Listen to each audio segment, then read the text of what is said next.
Hello and welcome to phase 1 for our flexor pronator injuries.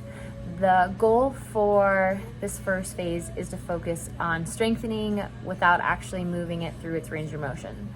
So what that's going to do is it's going to allow that strength to build without feeling stretched or pulled in any direction. So the first thing that we're going to start with is some isometric activities to warm it up. Isometric meaning I'm going to be pushing against something but not actually moving. For this, you can build from 60% effort up until 85, 90, but the idea is to gradually progress in a range that's tolerable for you. So if you start and giving 70% effort gives you a little bit of difficulty, a little bit of discomfort, you can try to lower that to 60, 65. And that's just based off of your perceived effort. So things that you'll need for this is a table, and a towel if it's uncomfortable pressing your hand against the table. So I'm gonna go ahead and move the camera down so you can get a better angle of this. So our first one is gonna be working on the flexors. Now there's two ways we can do this. If you apply the wrist at the fingertips, you're gonna get the finger flexors. If you apply the resistance at the palm, you're gonna get more wrist flexors. So you can play around and see which one of those feels better.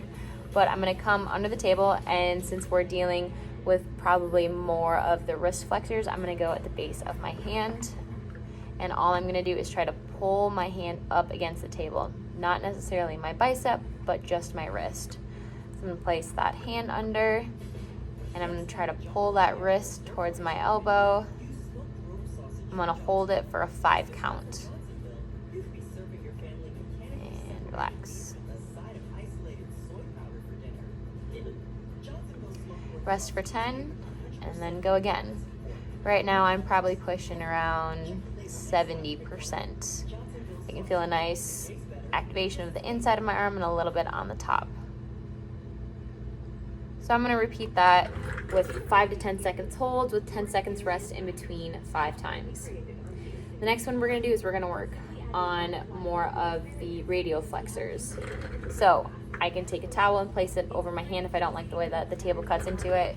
But I'm gonna try and either go to neutral position or a little bit lower if you have to. But now I'm gonna try to bring my thumb, my wrist up towards my shoulder. So same thing, pushing into the table. I've got about 70% here, holding somewhere between 5 and 10 seconds, and relaxing. So there's a little bit of movement that you can see, but ideally that table is stopping you from moving it and you're just feeling the contraction up here. So 5 to 10 seconds holds. Make sure to keep 10 seconds of rest in between. The next one we're gonna do is wrist extension. This one's a little bit harder. If you can find a table that's a better height, that's good. I'm just gonna hook my knuckles underneath the edge of this table, and I'm gonna try to do this wrist extension movement.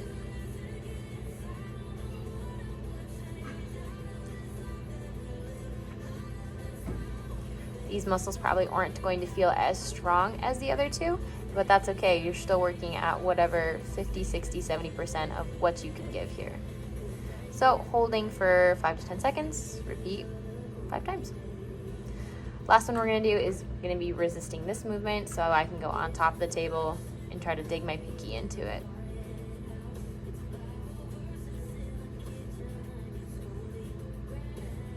This one's gonna be tricky because you're gonna want to feel like you're extending your tricep, but try to keep it just at your wrist.